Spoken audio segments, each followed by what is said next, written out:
Now here in Los Angeles, Miko Brando, who was with us almost every night after this untimely passing, longtime Michael Jackson friend attending the funeral, and Dave, yes, that's his name, Dave. He was David Rothenberg.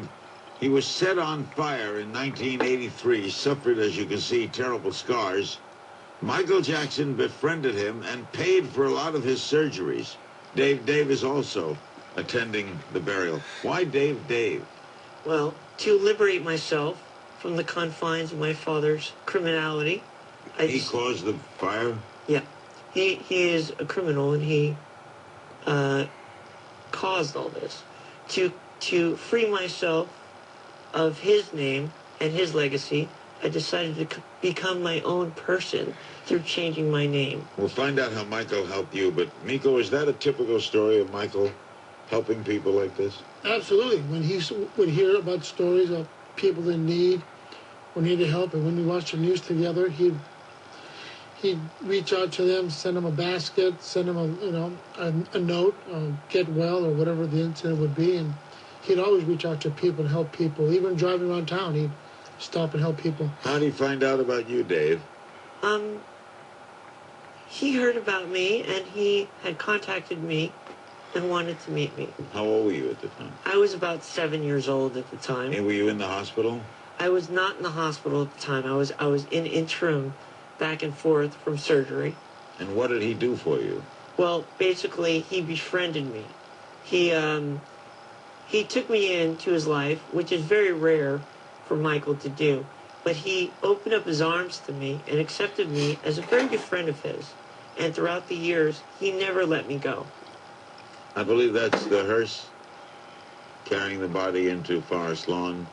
He will be interred. It looks like a beautiful place to have for him, Miko. It's very nice. It's a very nice compound. Yeah, we're going to be showing you close-up of that. That is Forest Lawn. Were you surprised, Dave, to hear from him when you were 7? Oh, it's a very interesting story, Larry. It was kind of, the visit to his Encino house was very impromptu, and it was kept a secret by my mother. And I had always been kind of a admirer of his, not a fan per se, but I always loved his music. And my mother surprised me one day and brought me up to Neverland.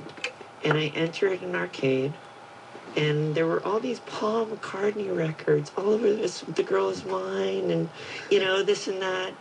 And I remember sitting down, and at the time, my favorite video game was Pole Position.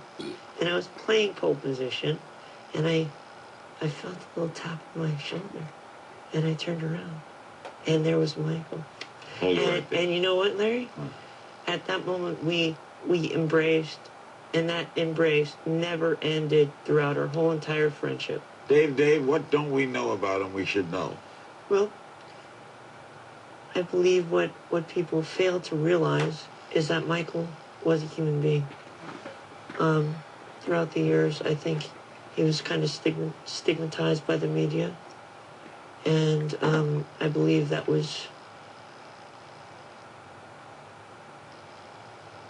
wasn't really helpful to him or to anybody around him.